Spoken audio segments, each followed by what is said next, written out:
Hello Night City. Et oui, je joue beaucoup aux jeux vidéo Cyberpunk 2077 en ce moment. Je sais, c'est pas bien, je devrais monter des vidéos. Mais je sais pas, j'ai un petit besoin de décompresser en ce moment. Je sais pas, un petit truc dans l'air peut-être. Du coup, je me suis un peu plongé aussi dans les comics liés au jeu en fait tout récemment parce que quitte à s'immerger dans quelque chose, autant y aller à fond. Même si les bugs sur ce machin rendent ceci un peu compliqué. Et bon, on va pas faire une vidéo sur ce décor relativement pas terrible, que voulez-vous, je viens de déménager, j'ai pas de bureau, mon ordi est littéralement sur ma table à manger. Voilà, donc on va faire une petite transition via générique sur quelque chose d'un peu plus classe.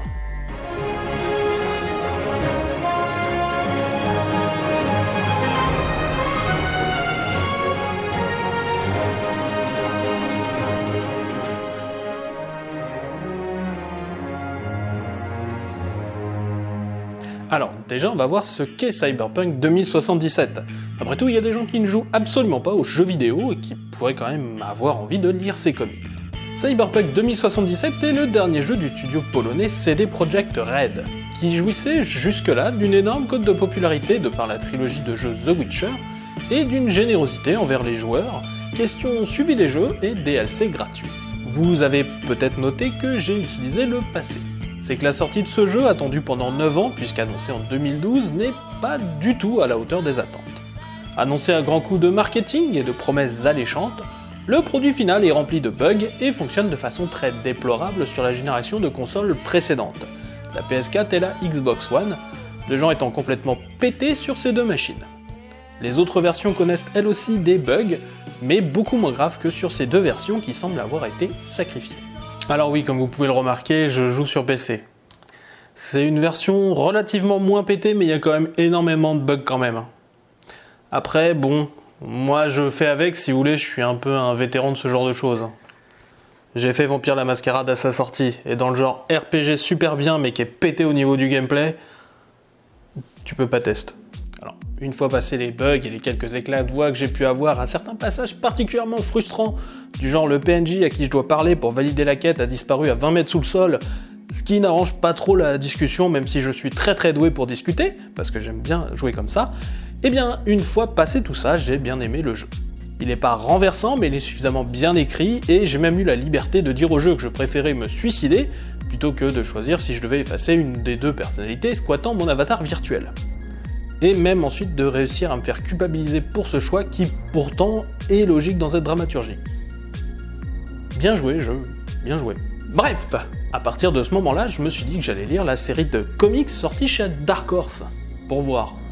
Et puis en cherchant, j'ai découvert qu'en fait il y avait eu bien d'autres comics cyberpunk dont je n'avais pas entendu parler. Du coup je me suis dit qu'en parler ça pourrait intéresser aussi d'autres personnes. Commençons par le premier que je ne savais même pas du tout que j'avais. Cyberpunk Big City Dreams. Il s'agit d'un comics exclusivement numérique qui vous est donné gratuitement à l'achat du jeu sur la plateforme numérique GOG, ou Good Old Games. Plateforme d'achat qui appartient au studio qui a développé le jeu, CD Projekt Red.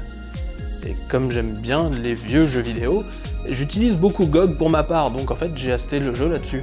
Donc j'ai commencé la lecture de ce comics numérique, qui nous raconte l'histoire de deux runners, Mirek et Tasha, qui forment un duo mais aux ambitions légèrement différentes. Mirek rêve d'une vie simple et tranquille, à l'ancienne, là où Tasha se complaît plus dans le bruit et la violence de Night City, et rêve d'y devenir une des mercenaires les plus célèbres. Mirek se plonge dans la réalité virtuelle reproduisant l'ancien monde, où Tasha se plonge dans les guerres des gangs. Et quand tout va aller beaucoup trop loin, Mirek recherchera la famille d'origine à partir duquel les enregistrements qu'il a tant aimés ont été filmés. Et franchement, pour une sorte de petit bonus, c'est vraiment pas mauvais. On a deux artistes différents selon si on est dans la vie réelle ou dans les enregistrements en réalité virtuelle. C'est un peu déconcertant au début, mais une fois qu'on commence à éditionner 2 et 2, et le récit est vraiment pas mal. Philippe Andrade, collaborateur de Marvel, est dans la team artistique, et je ne connais pas les autres noms dans l'équipe, donc je les mets ici à l'écrit sans les prononcer, parce que soyons francs, il y a 99% de chances que j'écorche des noms si je m'essaye. Une bonne surprise que ce bonus exclusif à GOG, et dommage par contre que ce soit si restreint niveau public. C'est les joueurs qui ont acheté sur GOG. Contrairement au deuxième comics que j'ai lui aussi trouvé sur GOG. Parce que oui, normalement, avec chaque copie du jeu, vous recevez un code pour récupérer plusieurs bonus, peu importe là où vous l'achetez. Dont un autre comics, Cyberpunk 2077 Our Voices, qui lui du coup n'est pas du tout exclusif à la plateforme et dont Dark Horse va assurer une sortie physique en juin 2021. Du coup, si la lecture numérique n'est pas votre truc, vous pouvez quand même lire Our Voices. Enfin, vous pourrez. La question est plutôt de savoir si vous avez vraiment envie de perdre du temps et de l'argent pour ça. Et oui, malheureusement, je trouve le résultat très moyen. Si ça peut passer en version numérique gratuite, je ne conseille pas du tout l'achat. Commençons par le scénario. Il s'agit d'une explication de comment un personnage du jeu a reçu une bombe qui va être utilisée dans le background du jeu. Alors, c'est une information sur un personnage principal, mais totalement secondaire, et la façon dont ce scénario est montré est confus et assez mal introduit. Par exemple, vous allez attendre la 15e page pour apprendre le nom du personnage que l'on suit dans cette histoire, un simple garde de tramway nommé Todd, qui décide de prendre tous les risques pour une fille dont il est tombé red dingue en la voyant sur une caméra. Ça pourrait éventuellement fonctionner sur un plan narratif si toutes les planches n'étaient pas super éloignées pour nous dire « Ouah, regardez, c'est trop grand et trop beau, achetez le jeu !» Parce que oui, nous représenter un personnage avec peu de motivation fait que ce qui peut nous intéresser en tant que lecteur, c'est de suivre le point de vue du personnage, et apprendre à le connaître petit à petit. Et comme on voit tout de super loin au niveau des images, autant vous dire que le point de vue du personnage, on l'a pas du tout. Il y a aussi un manque criant d'explications sur comment fonctionne ce monde. Et cela que vous ayez joué au jeu ou pas du tout, on est perdu, parce que si le jeu se passe en 2077, ce comics se passe aux alentours de 2023, et on parle des événements liés à ce comics que dans quelques dialogues liés à un enregistrement virtuel dans le jeu.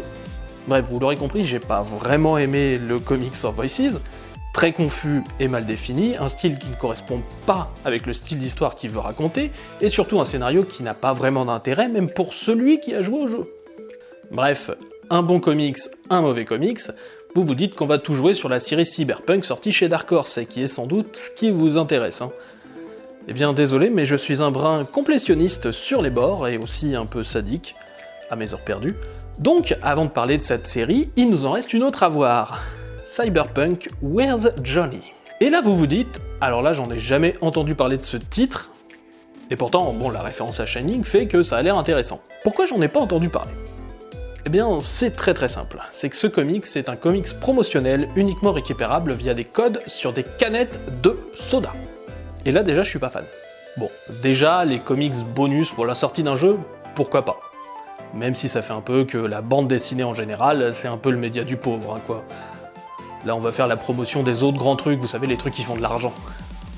Mais là, être traité comme récompense pour faire vendre des canettes de soda, en plus lié à un autre distributeur de jeux vidéo puisqu'il s'agit du studio Rockstar, ça passe pas. Des comics déjà vendus. Des codes pour des comics déjà vendus en version numérique. Pourquoi pas. Mais des comics originaux, qui pour l'instant ne sont pas achetables autrement, je dis merde. La bande dessinée mérite un peu plus que d'être un art périssable qui n'existe que pendant la durée de vente d'un certain type de canette. Ah, et si vous êtes déjà en train de vous demander comment récupérer les codes pour les lire, je vous arrête de suite en vous disant que ça n'en vaut peut-être pas vraiment la peine en fait. Il s'agit aussi d'une intrigue liée au jeu, comme dans le comics Our Voices, mais située elle aussi dans le passé du jeu, vers les éléments de 2023. Et il s'agit tout simplement de l'histoire d'un type qui va chercher un autre type, Johnny Silverhand, l'un des personnages principaux du jeu à cette époque. Si vous n'avez pas joué au jeu, ces 3 numéros ne vous apporteront rien. Si vous y avez joué, vous découvrirez un journaliste de l'époque, Wallace, qui tente d'informer la population sur ce qui se passe à Night City, mais la dite population en a un peu rien à faire, et qui est engagée pour récupérer le corps de Keanu Reeves. Johnny Silverhand. Très franchement, l'histoire n'avance nulle part, et je pense que tout le monde savait qu'il ne faisait qu'un travail éphémère. Je veux dire, je vais vous donner littéralement la dernière phrase du type « Hey, you probably don't give a shit, game's on !» Et je peux au moins être d'accord avec l'honnêteté de l'équipe artistique, qui n'a pas dû bien vivre ces 3 numéros qui changent d'intrigue au dernier numéro et qui sont vides.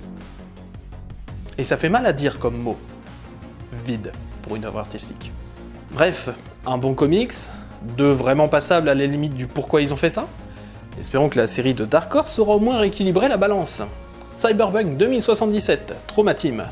Le seul titre que je m'attendais à lire quand j'ai commencé à chercher les titres liés au jeu. Déjà, parlons un peu du contexte. La Trauma Team, dans cet univers, c'est un peu les ambulanciers. Sauf qu'ils se déplacent pas pour n'importe qui. Non, mon beau monsieur, les services publics, c'est pas pour le monde des corporations. Du coup, il faut être abonné aux services de façon extrêmement chère, et bien sûr, il y a différentes qualités de prestations selon le nombre de crédits que vous payez. Un abonnement premium aux ambulances, ça ne fait pas rêver la populace, mais c'est sans doute le doux rêve d'une ou deux personnes en ce bas monde. Et c'est un peu triste.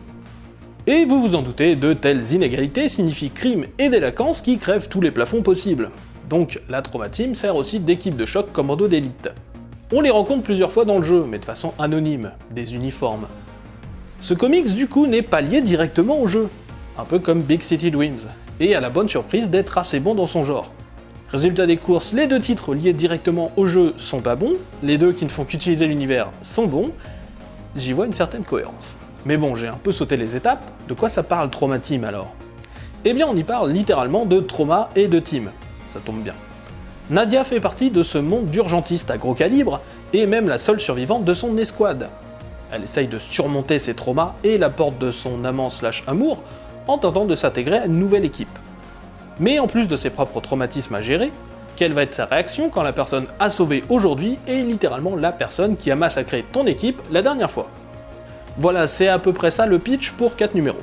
On est plutôt sur un titre d'ambiance à vrai dire, quelque chose qui pourrait tout aussi bien être un film ou un court-métrage, au vu de l'unité de lieu, de l'ancrage à un seul personnage et du nombre restreint d'autres personnages. En fait, c'est un petit feeling du film Dread avec Karl Urban, où l'équipe doit réussir à descendre de cette tour infestée de personnes qui leur veulent la peau. Et qui dit titre d'ambiance signifie que beaucoup de la qualité du titre repose sur les épaules de l'équipe chargée des dessins, que ce soit l'ancrage, la couleur ou bien encore justement le dessin lui-même. Le scénario de Cullen Bunn est simple, mais pas mauvais, et c'est bien le dessin qui joue à rendre le titre agréable ou non. Pour ma part, le style de Miguel Valderrama, qui débute dans le métier, est très plaisant. Un peu flashy et encore un peu brut dans leur présentation, mais pour le coup cela correspond assez bien à l'histoire qui est ici racontée. Après, tout le monde peut ne pas accrocher à ce style de dessin, et à mon avis c'est le point qui va faire que vous allez accrocher ou non. Mon conseil c'est de regarder les quelques pages de preview, histoire de voir si ce style graphique vous plaît avant de vous décider. Pour ma part, j'ai beaucoup apprécié une histoire simple et directe, bien servie par ses graphismes et sa mise en page. Au final, match nul donc sur la qualité des comics cyberpunk, avec 2 comics plutôt bons et 2 autres qui ne le sont pas du tout en fait. Mais la balance pourrait bientôt tourner, puisque Dark Horse prévoit une autre mini-série qui débuterait en avril de cette année, intitulée You Have My World. Il n'y a donc pour l'instant pas de référence ultra visible au jeu en lui-même, donc on va espérer que bientôt l'on puisse dire qu'il y a un 3-2 en faveur des bons comics en ce qui concerne Cyberpunk 2077. En attendant, attendez que les bugs soient corrigés avant de tenter le jeu quand même, et surtout portez-vous bien, c'est important, et comme ça on pourra se revoir une prochaine fois. A bientôt!